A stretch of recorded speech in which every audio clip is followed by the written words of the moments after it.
La crise du coronavirus, un signe pour le peuple de Dieu. Lisons Matthieu 16, de 1 à 3. Les pharisiens et les sadducéens abordèrent Jésus et pour l'éprouver lui demandèrent de leur faire voir un signe venant du ciel. Jésus leur répondit, « Le soir vous dites il fera beau car le ciel est rouge, et le matin il y aura de l'orage aujourd'hui car le ciel est d'un rouge sombre. Vous savez discerner l'aspect du ciel et vous ne pouvez discerner les signes des temps. » Comment discerner les signes des temps? Dans ce passage, Jésus met le doigt sur le problème humain, le manque de discernement spirituel. Ces pharisiens instruits, savants, ne discernaient pas les signes et ils vont crucifier le Messie alors qu'ils l'ont attendu depuis toujours. Pour quelle raison? L'homme animal ne reçoit pas les choses de l'Esprit de Dieu car elles sont une folie pour lui et il ne peut les connaître parce que c'est spirituellement qu'on en juge. C'est étonnant, mais on peut être prêtre ou pasteur et ne pas discerner les choses spirituelles. Jésus est impuissant pour leur donner le discernement. C'est quelque chose qui ne peut être imposé, forcé ou transmis. C'est un don de Dieu pour ceux qui veulent lui obéir de tout leur cœur. Par exemple, à la naissance de Jésus, en arrivant à Jérusalem, les mages sont étonnés de voir que personne n'a discerné le signe dans le ciel. Le peuple qui attendait le Messie n'avait pas su discerner les signes. Quand Jésus a été présenté dans le temple, on voit la même chose. Le prêtre qui l'a présenté n'a pas discerné non plus. Il a vu un enfant de plus. Alors que quand ils sont sortis, Siméon l'a reconnu comme le Messie. Qu'est-ce qui donne du discernement spirituel? La connaissance intellectuelle, les diplômes, la position? Rien de tout cela dans tous les cas que nous venons de mentionner. Lisons maintenant Matthieu 24. C'est pourquoi, lorsque vous verrez l'abomination de la désolation dont a parlé le prophète Daniel établi en lieu saint, que celui qui lit fasse attention, alors que ceux qui seront en Judée fuient dans les montagnes. Mettons ce texte en parallèle avec Luc 21. Lorsque vous verrez Jérusalem investie par des armées, sachez alors que sa désolation est proche, alors que ceux qui seront en Judée fuient dans les montagnes, que ceux qui seront au milieu de Jérusalem en sortent, et que ceux qui seront dans les champs n'entrent pas dans la ville. Pourquoi avons-nous deux récits différents du même discours? Rien n'est fortuit dans la parole de Dieu. Les paroles de Jésus étaient calculées, car il ne disait rien sans réflexion ni inspiration. Il connaissait parfaitement les prophéties de Daniel, ainsi que leur portée dans le temps. L'évangile de Matthieu nous dit « lorsque vous verrez l'abomination de la désolation », alors que Luc l'exprime ainsi « lorsque vous verrez Jérusalem investie par des armées ». Pourquoi? Dieu voit deux raisons au moins. Première raison, Jésus est en train de décrire deux événements en même temps. Certaines de ces paroles s'appliquent uniquement à la destruction de Jérusalem, d'autres s'appliquent uniquement à la destruction du monde à la fin, et d'autres encore aux deux événements. Comment les discerner? C'est un bon exercice à pratiquer. Lire les deux chapitres et juger de tous les événements cités pour les mettre dans les différentes catégories. Un exemple. Certaines personnes enseignent que les armées romaines revinrent pour la deuxième fois quelques jours plus tard pour détruire la ville. Sinon, comment comprendre l'urgence de Jésus quand il nous dit que celui qui sera sous le toit ne descende pas pour prendre ce qui est dans sa maison et que celui qui sera dans les champs ne retourne pas en arrière pour prendre son manteau? Mais si nous appliquons ceci à la crise finale, les expressions ont du sens, car le temps sera très court. La loi du dimanche sera la dernière et ultime possibilité de quitter les villes et les événements finaux seront très rapides.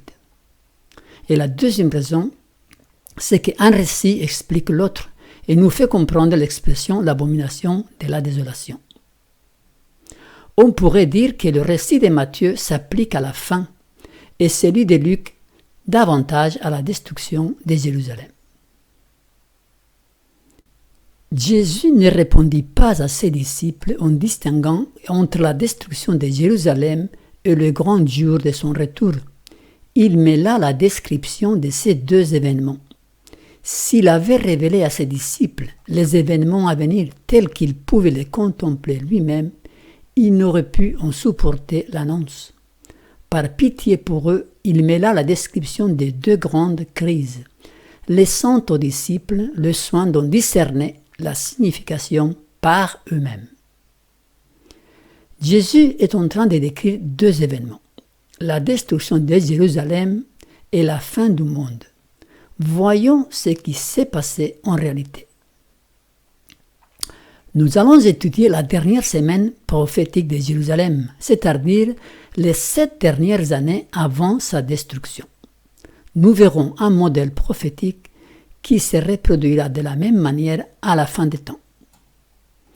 Un événement marque le début de la période, un autre marque la moitié et enfin le dernier au bout de cette année.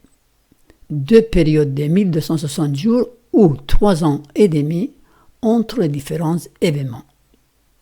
Voyons ces graphiques. Nous avons ici la semaine prophétique. L'événement qui a débuté la semaine.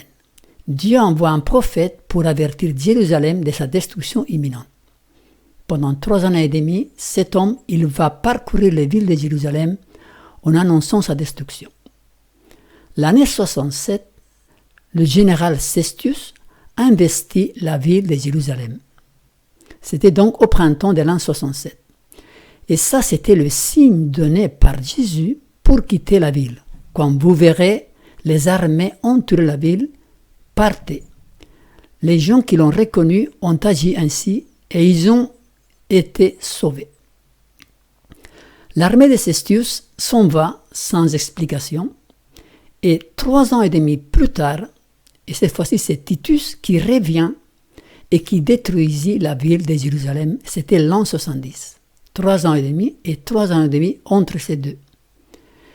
Ceux qui ignorèrent le signe donné par Jésus périrent lors de sa destruction. Ceux qui discernaient le signe, par contre, eurent leur vie sauve. La même chose arrivera à la fin. Lors du siège de Jérusalem, aucun chrétien n'est péri. Des signes et des miracles, présages du désastre, apparurent. Au milieu de la nuit, une lumière surnaturelle brilla sur le temple et sur l'autel. Au coucher du soleil, on vit dans les nuages des chariots et des hommes de guerre prêts pour la bataille. Des sacrificateurs qui officiaient de nuit dans le sanctuaire furent terrifiés par des bruits mystérieux. Le sol trembla et on entendit de nombreuses voix qui disaient « Partons d'ici ». À minuit, la porte orientale, si lourde que 20 hommes pouvaient à peine la faire tourner sur ses gonds, et fermée par des puissantes barres solidement fixées dans des pierres massives, s'ouvrit d'elle-même.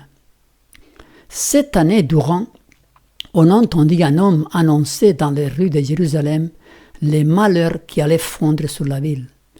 Jour et nuit, on entendait répéter « Voix du côté de l'Orient, voix du côté de l'Occident, voix du côté des 4 vents, voix contre Jérusalem et contre le temple, voix contre les époux et les épouses, voix contre le peuple. » Cet être étrange fut emprisonné et battu des verges, mais jamais une plainte ne s'échappa de ses lèvres.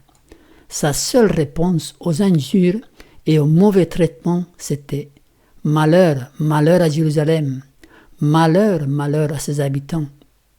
Il ne cessa de faire entendre ces avertissements que lorsqu'il fut tué au cours du siège qu'il avait annoncé.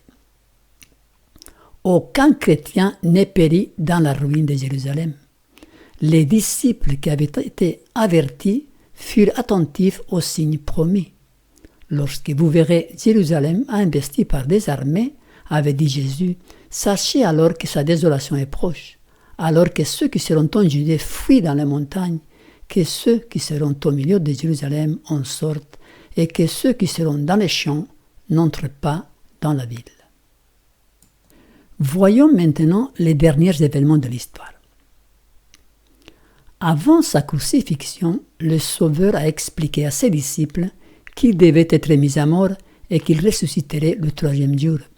Et les anges étaient présents pour graver ces paroles dans les esprits et les cœurs. Mais les disciples n'attendaient qu'une délivrance temporelle du joug romain, et ils ne pouvaient accepter l'idée que lui, en qui tous leurs espoirs se concentraient, pouvait subir une mort ignominieuse. Les paroles dont ils devaient se souvenir furent éloignées de leur esprit, et lorsque survint le temps du jugement, il les surprit désemparés. La mort de Jésus a complètement détruit leurs espérances, comme s'il ne les en avait pas prévenus. Ainsi, par les prophéties, l'avenir nous est dévoilé aussi clairement qu'il l'était pour les disciples grâce aux paroles du Christ. Les événements liés à la fin du temps d'épreuve et à l'œuvre de préparation au temps de troubles nous sont clairement présentés. Mais les multitudes n'ont pas plus de connaissance de ces importantes vérités que si elles n'avaient jamais été révélées. Donc à la fin, il y aura la même expérience. Les disciples supposés connaître les vérités seront surpris par les événements. Ils ne seront pas prêts. Lisons de nouveau Matthieu 24.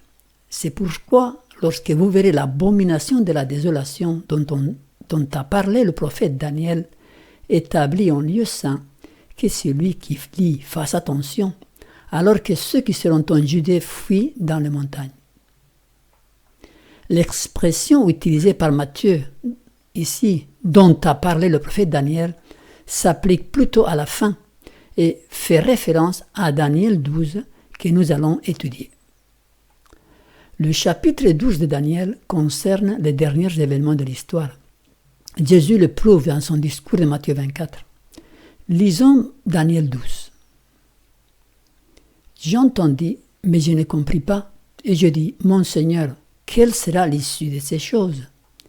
Il répondit, va Daniel, car ces paroles seront tenues secrètes et scellées jusqu'au temps de la fin.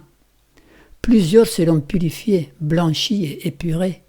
Les méchants feront le mal et aucun des méchants ne comprendra, mais ceux qui auront de l'intelligence comprendront. Daniel ne comprend pas évidemment, ce n'était pas à lui de comprendre. Il nous est dit, les méchants feront le mal et aucun des méchants ne comprendra, mais ceux qui auront de l'intelligence comprendront. Là encore, c'est une question de discernement. Qui sont les sages ou intelligents qui comprendront? Ceux qui ont de la connaissance livresque, des diplômes, de la position? Non. Ceux qui auront du discernement spirituel. D'ailleurs, immédiatement après cette parole, l'ange lui révèle les dernières prophéties de l'histoire humaine. Versets 11 et 12. Depuis le temps où cessera le sacrifice perpétuel et où sera dressée l'abomination du dévastateur, il y aura 1290 jours. Heureux celui qui attendra et qui arrivera jusqu'à 1335 jours. Ces derniers événements suivront un schéma similaire à celui de la destruction de Jérusalem que nous avons vu avant.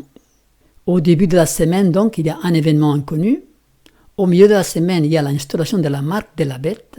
C'est l'abomination du dévastateur. Et à la fin de la semaine, il y a le sacrifice perpétuel qui cesse. C'est la fin du temps de grâce. Donc ces deux événements sont là, au milieu et à la fin de la semaine. Et entre les deux, il y a 3 ans et demi. Là, précisément 1290, donc 3 ans et demi plus un mois. Donc ça constitue la semaine prophétique de la fin, Daniel 12. Si nous étudions les détails donnés par Daniel, les choses se précisent encore plus. On voit donc 1290 jours, c'est pas 1260, mais c'est 1290 jours entre la marque de la bête, l'abomination de la désolation et la fin du temps de grâce qui est le sacrifice perpétuel qui cesse. 1290 jours. Il y a 1335 jours pour ceux qui arrivent à l'Armageddon. Entre les deux, il y a 45 jours, c'est le temps des plaies. Et il y aura 1200 jours de persécution qui aboutissent à l'Armageddon. Mais toutes ces explications, nous vous invitons à regarder la vidéo intitulée « Des périodes prophétiques à venir » 1260, 1290, 1335, pour ne pas répéter toutes ces explications. Dans cette vidéo, nous expliquons tous les détails de ce schéma. Il nous est dit, lisons et étudions le 12e chapitre de Daniel. Il contient des avertissements que tous nous aurons besoin de comprendre avant le temps de la fin. Il parle bien du chapitre 12. Ceux qui vivent au temps de la fin, ils auront des choses à comprendre de ce chapitre. Ce n'est pas des prophéties qui se sont accomplies pendant le Moyen-Âge, comme on a cru jusqu'à présent. Ce sont bien des prophéties à venir. Nous voyons donc, dans tous ces exemples, que le discernement spirituel est vital. C'est la clé pour comprendre et pour se préparer. La connaissance a sa place, mais elle n'est pas suffisante, car beaucoup de ceux qui croient être dans l'Église du reste se perdront à la fin, alors que la connaissance était à leur portée, mais la plupart l'ont rejetée. C'est un avertissement solennel que j'adresse à l'Église. Il n'y a pas une personne sur 20 dont les noms sont inscrits sur le registre de l'Église qui soit prête à conclure son histoire terrestre. Presque toutes se trouvent aussi complètement coupées de Dieu et sans espoir dans le monde que les pécheurs les plus communs. C'est effrayant, vous avez vu la proportion 1 sur 20, 5%. Lorsque la loi de Dieu sera abandonnée, l'Église sera passée au crible et une proportion plus grande que nous ne l'imaginons maintenant se laissera séduire par les esprits et les doctrines des démons. Plus d'une étoile que nous avons admirée pour son éclat sombrera alors dans l'obscurité. Donc on voit que dans l'Église qui professe être l'Église du reste, la plupart, la grande majorité ne sera pas prête pour ces événements finaux. À la suite de notre texte d'introduction où Jésus accuse les pharisiens de ne pas discerner les signes des temps, il dit à ses disciples, un peu plus loin, verset 6, « Gardez-vous avec soin du levain des pharisiens et des sadducéens. » C'est quoi le levain des pharisiens et des sadducéens? C'est les fausses doctrines qu'ils enseignaient. En effet, les bergers ne sont pas infaillibles et sont souvent les théologiens qui sont à l'origine des plus grandes hérésies. L'Église officielle rejette cette interprétation de Daniel 12. Elle continue à l'appliquer à la période de la suprématie papale pendant le Moyen-Âge. Le problème, c'est que la révélation divine représente un grand défi pour l'esprit humain, cartésien et logique, et encore plus à cause de la haute critique. La révélation divine est dynamique, tandis que l'enseignement humain est figé, cadré, et manquant de souplesse pour s'adapter à l'Esprit de Dieu qui conduit les choses autrement. C'est pourquoi nous avons du mal à suivre. L'Esprit de prophétie nous le dit. La marque de la bête est exactement telle qu'il a été annoncé qu'elle serait. Nous n'avons pas encore tout compris à cet égard, et tout ne sera pas compris tant que le livre n'aura pas été entièrement déroulé. Donc, c'est au fur et à mesure que les événements arrivent, au fur et à mesure que ce livre prophétique est déroulé, que l'histoire se déroule, c'est là qu'on comprend au fur et à mesure. Il ne faut pas avoir des idées fixes, car nous pouvons être surpris et passer à côté de l'essentiel. C'est pourquoi, encore une fois, combien c'est important le discernement spirituel. Le discernement est un don spirituel. Si vous lisez 1 Corinthiens 12, il nous le dit. Or, à chacun, la manifestation de l'Esprit est donnée pour l'utilité commune. Et après, au verset 10, il nous est dit, À un autre le don d'opérer des miracles, à un autre la prophétie, à un autre le discernement des esprits, à un autre la diversité des langues, à un autre l'interprétation des langues.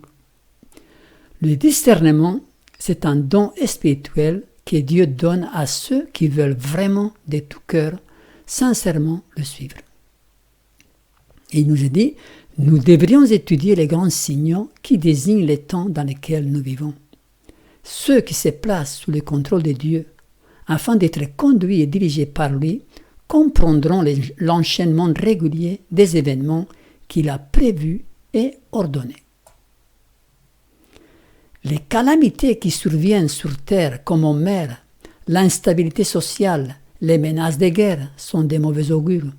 Ces faits annoncent des événements imminents de la plus grande importance. Les forces du mal se conjuguent et se consolident.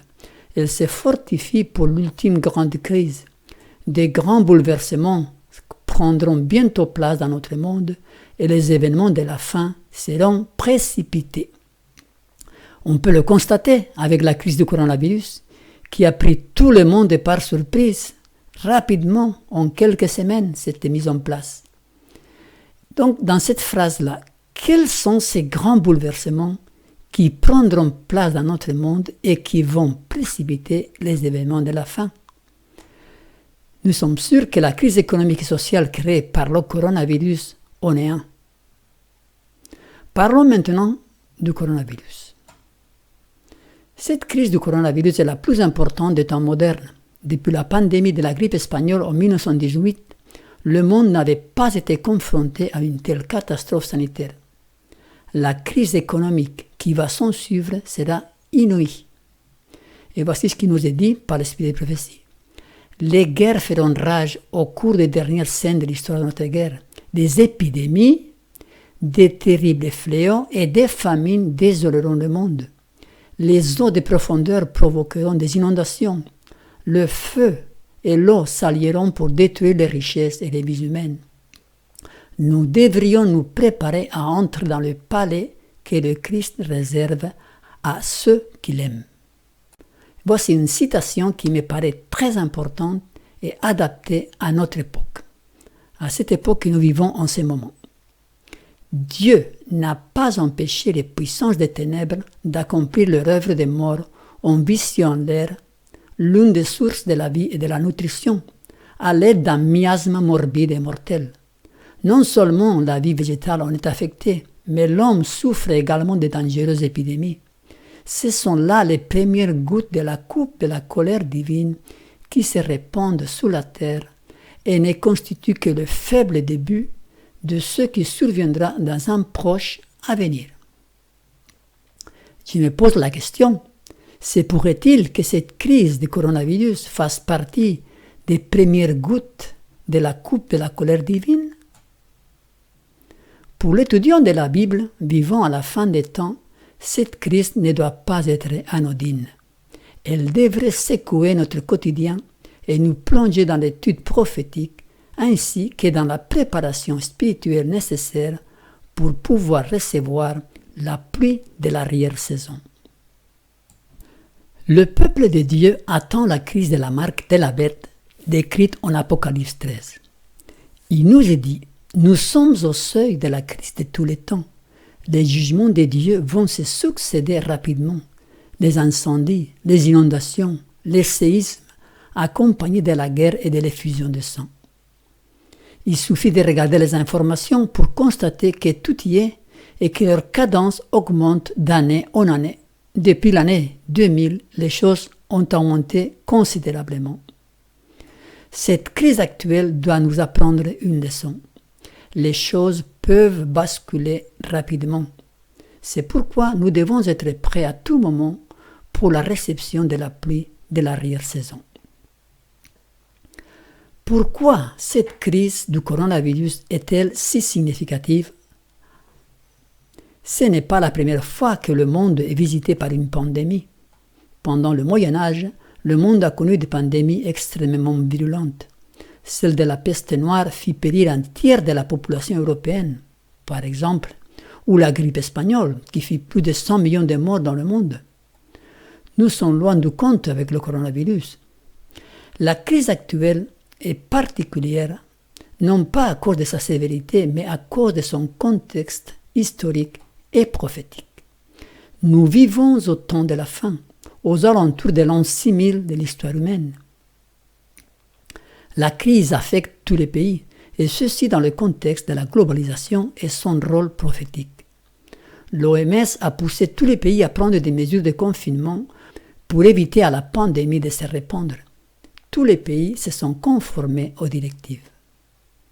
L'impact économique de la crise sera énorme et aura des répercussions politiques et sociales que nous ne pouvons pas encore entrevoir. Les efforts œcuméniques de la papauté, ses conquêtes et le dialogue entre toutes les grandes régions du monde, c'est encore un des signes. Le pape François Ier a déjà dit que cette crise est un cri d'alarme de la Terre à cause du changement climatique. Il fait le lien entre les deux. Et nous pensons personnellement que ce sera ce dernier, le changement climatique, qui sera le précurseur de l'instauration de la marque de la bête. La position des USA en tant que pouvoir politique et son rôle prophétique dans l'instauration de la marque de la bête. En effet, cette crise touche particulièrement ce pays qui ressentira son impact économique de la crise probablement très fortement. La prophétie annonce que ce pays instaurera la marque de la bête à cause des malheurs ou des calamités naturelles qui feront dire aux habitants de la terre que c'est le doigt de Dieu qui frappe à cause de la désobéissance humaine aux lois de Dieu. Retournons vers lui et il nous délivrera, diront-ils. Donc tous ces éléments sont uniques et ils correspondent à la prophétie biblique décrite dans le livre de l'Apocalypse comme devant s'accomplir avant le retour de Jésus. Encore une autre citation. « Comme il est fréquent d'entendre parler des séismes, des tornades et des dévastations causées par le feu et les inondations, avec des grandes pertes de vies humaines et de richesses, apparemment, ces calamités sont les imprévisibles soubresauts des forces naturelles désorganisées et déréglées qui échappent entièrement au contrôle de l'homme, mais on peut y discerner le dessein de Dieu. Elles sont ces instruments pour éveiller chez les hommes et les femmes la conscience du danger qu'ils courent. Se pourrait-il que cette crise soit cet événement inconnu qui marque le début de la dernière semaine prophétique de l'histoire? La dernière crise de la marque de la bête sera déclenchée par les catastrophes ou des calamités naturelles. Il nous est dit, Satan interprète les événements à sa manière, et les hommes pensent, comme ils le souhaitent, que les calamités qui s'abattent sur le pays sont le résultat du mépris du dimanche. Voulant apaiser la colère des dieux, ces hommes influents préparent des lois exigeant l'observation du dimanche. Encore un autre passage. Ceux qui honorent le sabbat biblique seront dénoncés comme des ennemis de la loi et de l'ordre, comme des fauteurs de troubles dans la société, provoquant l'anarchie et la corruption et appelant les jugements de Dieu sur la terre. Leurs scrupules de conscience seront considérés comme de l'obstination, de l'entêtement et du mépris de l'autorité. Ils seront accusés de désaffection à l'égard du gouvernement. C'est vrai, ces citations, pour l'instant, elles nous paraissent peu probables, mais elles vont s'accomplir. La parole de Dieu est infaillible. Dieu voit l'avenir de la même manière que nous voyons le présent, et il ne se trompe pas. Encore une autre citation. En outre, tout en se faisant passer pour un grand médecin capable de guérir toutes les affections, il répandra, il fait référence à Satan, Satan répandra sur des villes populeuses la maladie et les calamités. Il est à l'œuvre en ce moment même, provoquant des accidents et des désastres sur terre et sur mer, incendies, cyclones, orages de grêle, tempêtes, inondations, trombes, raz des marées, tremblements de terre. Sa puissance se manifeste en tout lieu et sous mille formes. Il détruit les moissons dorées et fait apparaître la famine. Il empoisonne l'atmosphère et des milliers de personnes sont victimes d'épidémies. Vous voyez comme c'est clair. Qui est l'auteur de toutes ces épidémies? C'est Satan, c'est pas Dieu. Ces calamités deviendront de plus en plus fréquentes et désastreuses. l'œuvre de destruction atteindra les hommes et les bêtes. Le pays est triste, épuisé. Les chefs du peuple sont sans force. Le pays était profané par ses habitants, car ils transgressaient les lois, violaient les ordonnances, ils rompaient l'alliance éternelle. Cette prédiction s'accomplit devant nos yeux, car les calamités sont de plus en plus fréquentes et désastreuses. Et en plus, il y a toutes ces épidémies. Encore un autre passage. Pour finir, le grand séducteur, donc c'est Satan, persuadera les hommes que les serviteurs de Dieu sont la cause de tous ces maux. Ceux qui auront provoqué le déplaisir du ciel attribueront tous leurs malheurs aux fidèles dont l'obéissance au commandement divin sera pour eux un continuel reproche. On prétendra que la violation du dimanche est une offense faite à Dieu, un péché attirant des calamités qui cesseront seulement quand tout le monde sera contraint d'observer ces jours. Ceux qui insistent sous le droit du 4e commandement et contestent la sainteté du dimanche seront considérés comme des agitateurs empêchant le retour de la faveur divine et de la prospérité matérielle. Tous ces événements, toutes ces citations, toutes ces prophéties qui sont prédites s'accompliront. C'est une question de temps. Il est encore trop tôt pour dire si cette crise du coronavirus marquera le début de la semaine prophétique, de la dernière semaine prophétique, mais en tout cas, cet événement a montré plusieurs choses en rapport avec les événements de la fin. Le monde est un grand village. La communication instantanée de l'Internet permet à tous les pays d'agir comme un seul corps, à l'unisson. Les choses se mettent rapidement en place. Les mesures répressives sont très efficaces et restrictives, difficiles d'y échapper. La situation peut basculer rapidement sans laisser de temps pour réagir. Le peuple de Dieu a reçu le conseil de quitter les villes en vue de la crise finale. Pendant la crise du coronavirus, on a vu que quitter la ville est devenu très compliqué, voire impossible. Jésus avait conseillé à ses disciples de quitter la ville de Jérusalem avant sa destruction. De la même manière, le peuple de Dieu est invité à quitter les villes avant l'instauration de la marque de la bête. Quant au ravitaillement, on a vu les gens se disputer pour un paquet de pâtes. Combien il est important donc d'habiter à la campagne pour avoir une autonomie alimentaire quand le ravitaillement sera problématique. On ne pourra pas ni acheter ni vendre si on ne veut pas avoir la marque de la bête. Voici un tableau avec les derniers événements tels qu'ils nous ont été révélés par l'esprit des prophéties. La marque de la bête au début jusqu'au retour de Jésus. Après la marque de la bête, il y aura la pluie de l'arrière-saison. C'est elle qui crible l'Église. Ça fait un grand tri dans l'Église du reste. Les uns reçoivent la pluie, les autres ne la reçoivent pas. Ensuite, il y a le message qui est proclamé au monde par l'Église. C'est ceux qui ont reçu la pluie de l'arrière-saison. Ils proclament au monde le message final et ça fait un grand criblage. C'est le criblage du monde. Certaines personnes reçoivent le sceau de Dieu, d'autres recevront la marque de la bête. Tout cela jusqu'à la fin du temps de grâce. Quand Jésus quitte le sanctuaire, les plaies sont versées sur la terre.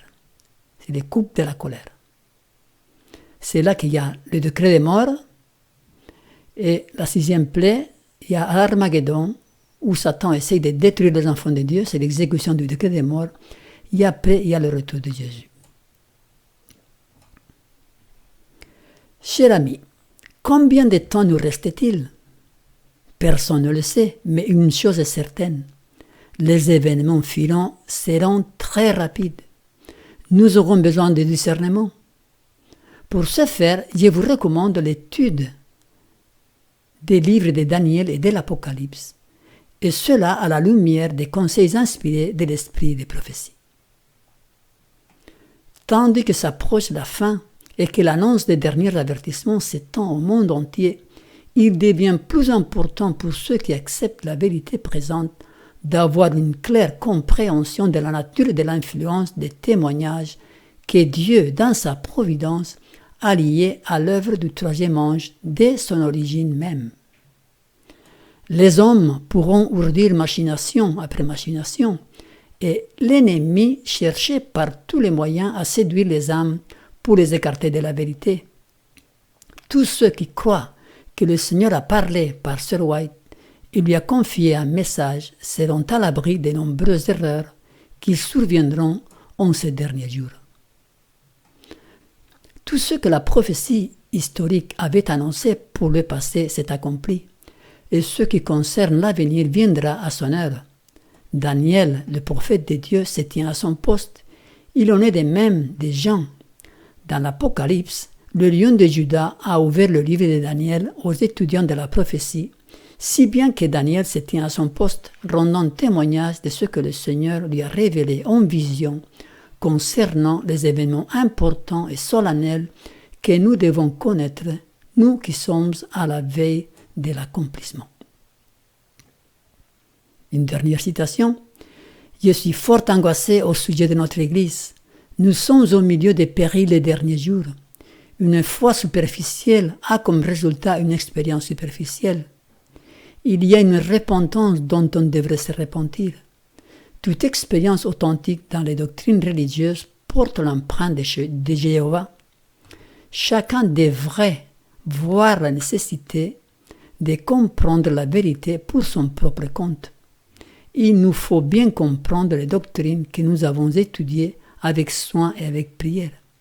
Il m'a été révélé qu'il y a au sein de notre Église un grand manque de connaissances concernant la naissance et le progrès du message du troisième ange. Un grand besoin existe, celui de sonder le livre de Daniel et l'Apocalypse et d'en apprendre à fond le contenu pour savoir ce qui s'y trouve. Dieu permet des circonstances pour réveiller son peuple, pour qu'il veille à ses providences et agisse en conséquence. Plusieurs seront purifiés, blanchis et épurés. Les méchants feront le mal et aucun des méchants ne comprendra, mais ceux qui auront de l'intelligence comprendront. Nous avons besoin d'être purifiés, blanchis et épurés. C'est l'œuvre qui sera achevée par la pluie de l'arrière-saison. Et nous aurons besoin d'intelligence pour discerner les signes des temps actuels. Cette crise doit être un signe pour le peuple de Dieu. Aura-t-il la capacité de les discerner?